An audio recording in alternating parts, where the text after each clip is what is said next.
Yan, meron tayong pasyente ngayon na MG to. Yan si Bumblebee. Ayan, takpan natin yan, MG.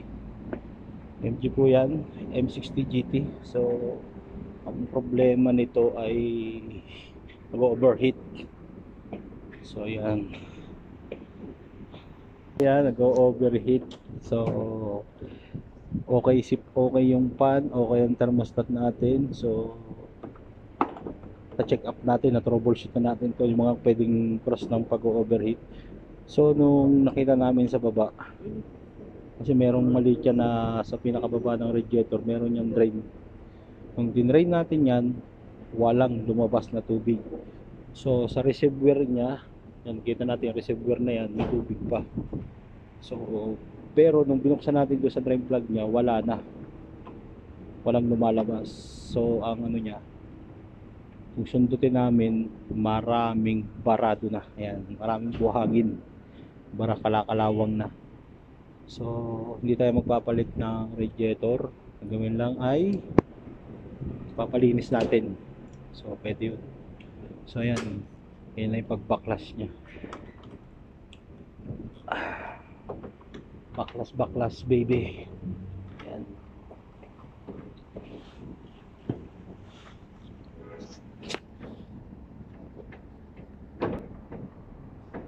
Baklasin natin yan para ice baby. MG and MG.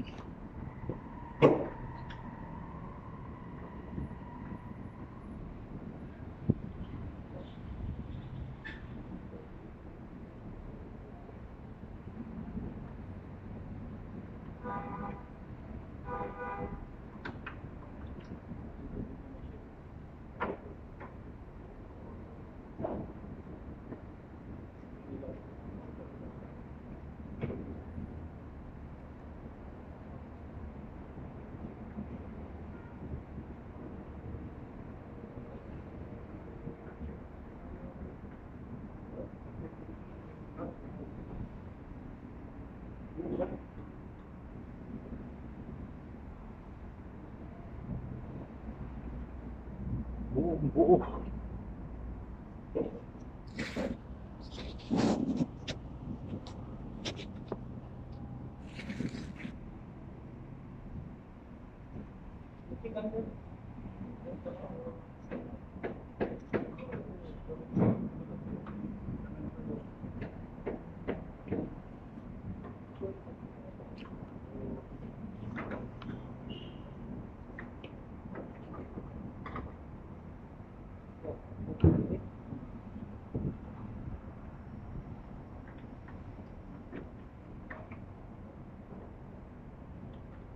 Parang maluwag siya, no? Pagka nabaklas yung cover, no?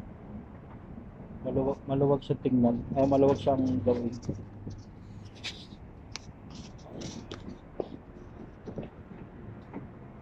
So, yan. So, yun. Nabibin siya. Yan. Yan ang pag-baklas niya. Baklas, baby.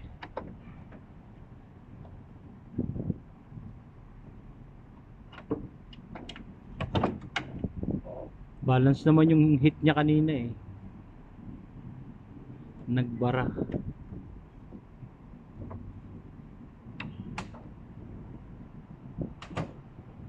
So, yan. TGI.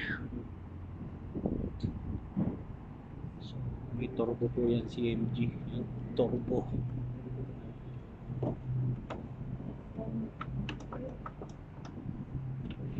Ito yung mangyayari sa inyo kapag hindi kayo nagpapa-flashing ng inyong radiator. Buo siya.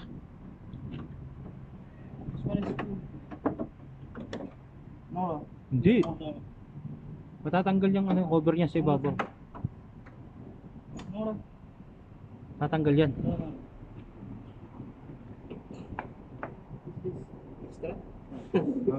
Surround. Surround yan, surround. Ibaling mo yung ano. Same here.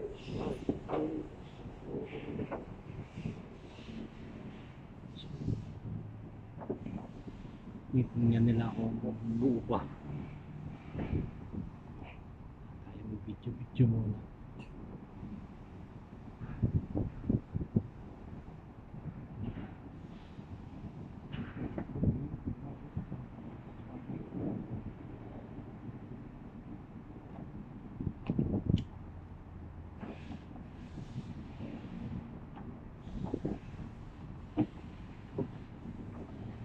Ina, kain tayo.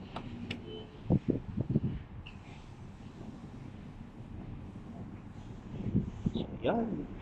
At kami kakain.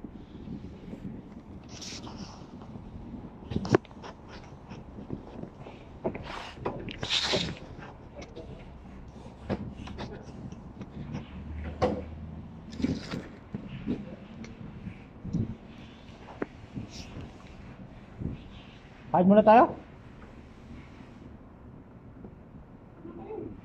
Kumain na ba kayo? Kain muna kami.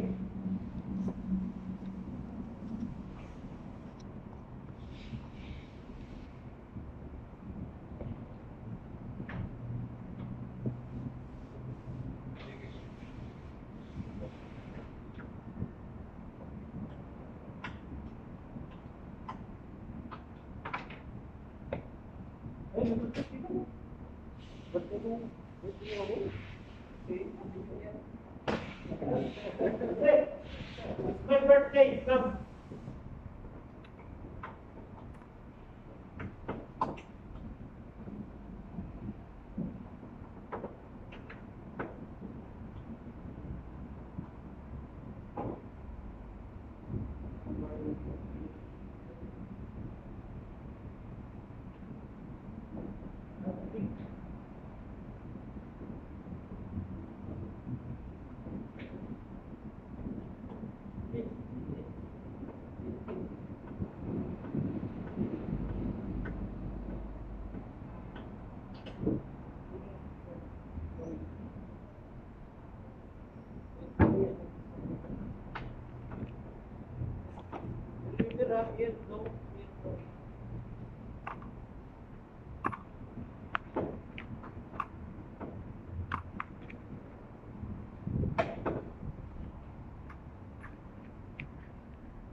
May ka na ba, Bon? May ka na ba? May ka na eh. Eh, kung may sila na ano. Eh, lahat yan.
So yun, tumulo siya.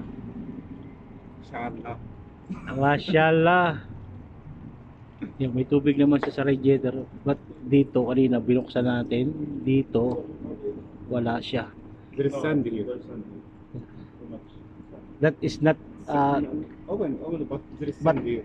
is not coming the water. Yes, not Kaya siya nag-overheat. So yan, madumi na yung radiator niya. So buti na agapan ng may-ari, kung hindi butas ang bulusan niya talaga. Ayun, tanggal yung pano. Ball and Pinagapan to. there is still Sigurado butas ang bulusan ng may-ari. remove later. So ito yung kagandahan ng kanya. May bintana siya, oh. May bintana. Oh. Kung hindi na agapan, Next time, so yun, baklasin ulit natin. Remove natin yung fastener. There is the first problem. You draw from customer material. What about this? But it will go. That's why me mind it will go. Gamit na kayo ng flare na ganun. Matanggal niyo. So natin mga technician.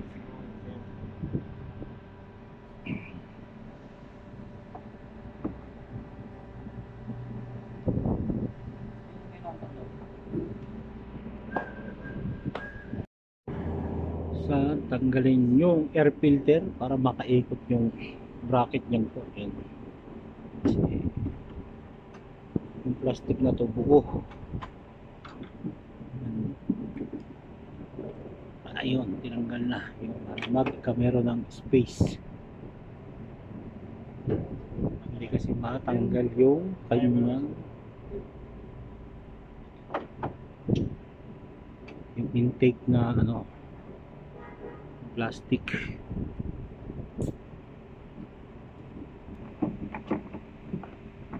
Ay, meron pa pala yung dito. Matanggal.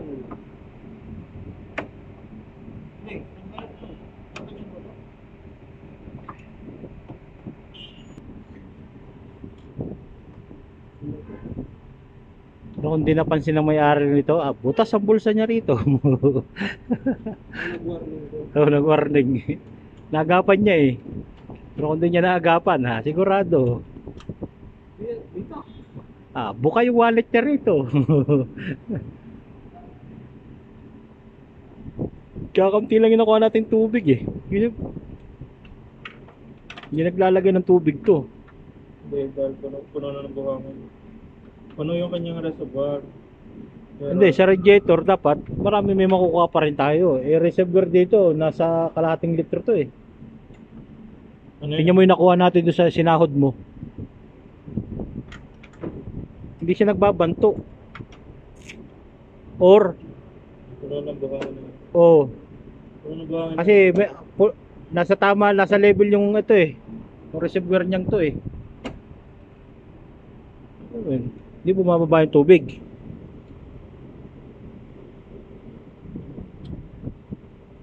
So ganun kalit yung kanyang radiator. Yan, ganyang kanipis. Yun lang. Ito yung kukunin natin dyan. Panto eh. Kailangan may cylinder eh. Ito lang. So ubusin natin yung Lupit. Talaga. ipapalinis natin yan sa radiator technician. Dapat galiin natin tayo nagpapa-flashing din ng radiator. Ayun, gumalaw na, yun na. Okay. Down. Diba? Lumusot pa sa ilalim to. Here we go. No? Yeah, pre-wheel. Okay. Up. Taas para mahugot na natin. So yan, uhugutin na ang pagkakapirahan natin para kumita na yung kumpanya. So yan, gandang sakyan to. MTF MG. Napagugot nito sa ilalim ang daan kasi mas maluwan sa pababa talaga yung kanyang design. Yan. So ayan.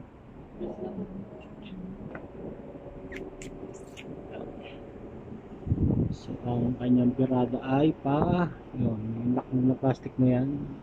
Yun. Mas maluwan siyang hugutin pababa. Sabi ko lang tanggalin eh. Ayun, may sensor pa pala yan. Yan, na ano kayo. Baka bigla nyo kaltakin. May wire siya. Ano kailangan? Yung parang plugs ko. Yeah.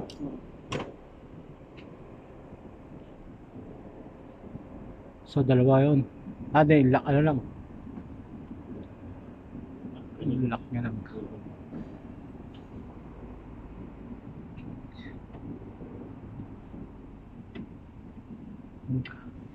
Kaya yung ano na lang, yung long nose na kilo na yun. Ano lang? Okay. Okay. Oh, di ba? Mas maluwan siyang hugutin pag pababa. So yun na. Makapitin nga din. Patigas bay. Tanggalin na kaya. Ah. Lumakas na yung pressure niya sa baba. So, sinuplayan natin ng hangin at tubig combine para lumakas yung ano.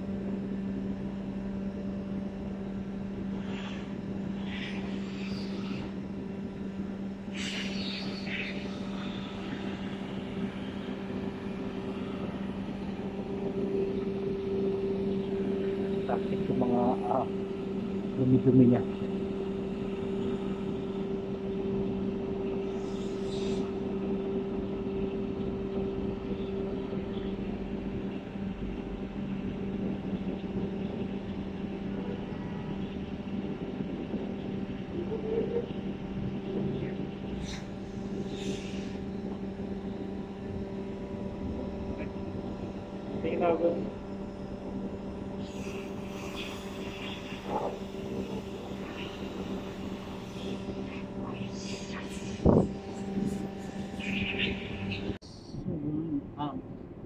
Mia. Wala sempre ah. Wala lang, pinasabi sa una. Hindi sa tubig. So tingnan natin yung thermostat kasi sabi ng may-ari bago. Pero kung binuksan natin, hindi. So niniwalang bago. Bago ba?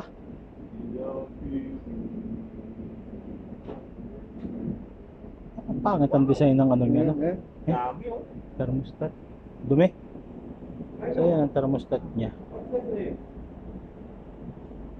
Sabi bago daw. So yan. Hindi ko niniwalang bago to. Sinuka niya na yung rubber niya. Yan. Palit tayo nito. Oh, may kasama pala tong sensor niya rito, no? Hindi kagaya ng iba na nabubunot.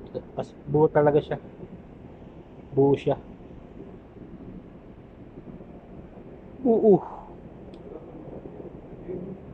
Kuha natin tubig nung binuksan natin, ganyang karami lang. Wala pang ano to. Wala pang 2 litro. Ati nga lang siguro yan.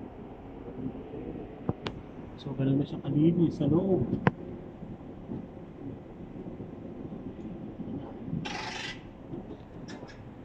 Kundi naagapan, butas ang bulsa ni MG.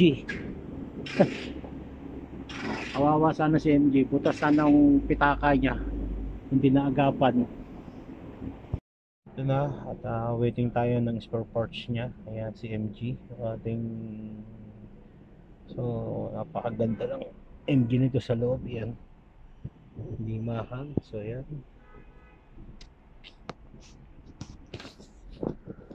So ito yung parking niya. Reverse neutral, drive. So ganyan ka magaganda siya. Push button na rin. Yan, naka push button na siya. So yan, ganyan siya kaganda. Nasa loob niya. Ganda ng leather ng upuan niya.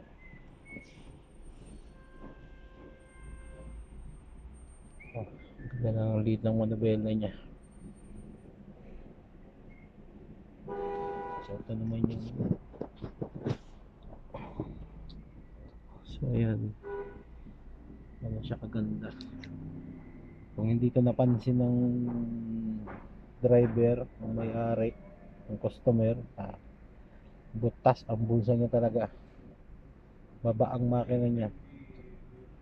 So yun nga, ito sa video natin ay kung bakit natin siya nahatulan kaagad na kailangan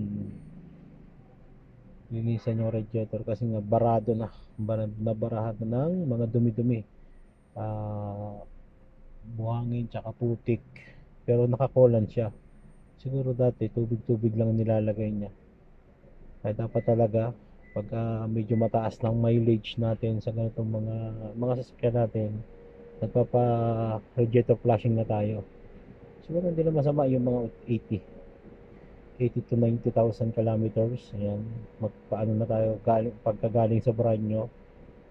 Ayan, magpapa engine radiator flushing, magpaano tayo magpa radiator flushing, engine flushing. Ayan, para still na condition yung makina natin. Syempre, at saka yung preno.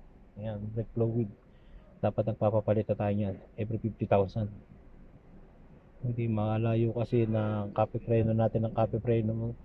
Syempre, init, lamig, magkaka-bubbles, bubbles, parang mamawi siya na may magkatubig. Hindi malayo yan. Kaya kami, customer namin, inaalokan namin ng ganyan. Hindi, ito pala yung parking niya. Ayan, push button na rin ang parking niya pala. Mas mga gustong bumili nito, saan? Kasi yan sa pinakamagandang sasakyan din, no? Tandaan yan, dilaw. Tawagan namin ay si Bumblebee, no? Bumblebee. So wala pa yung score natin, so nagpa-request na tayo ng nagpa-request na tayo ng thermostat at saka pinalinis na natin yung radiator niya para sure.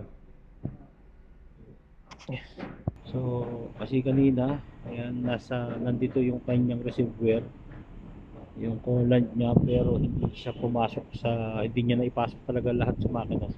Nung nagbaklas tayo, ito lang ang nakuha nating tubig.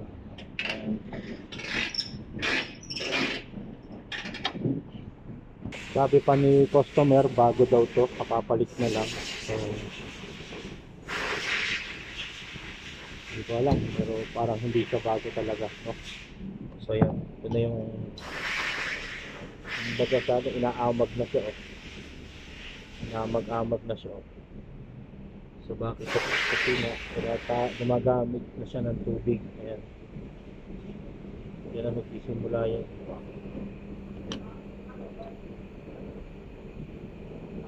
Kapag talaga tayo ay hindi gagamit ng tubig sa ating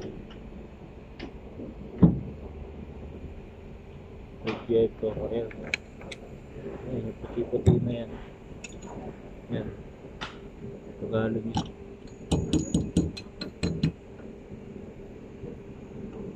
Amag.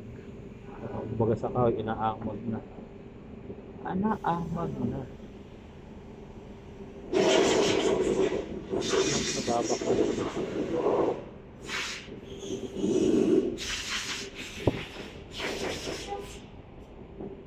Parang natatanggal ito muna, no? Ito lang. Itong case na to.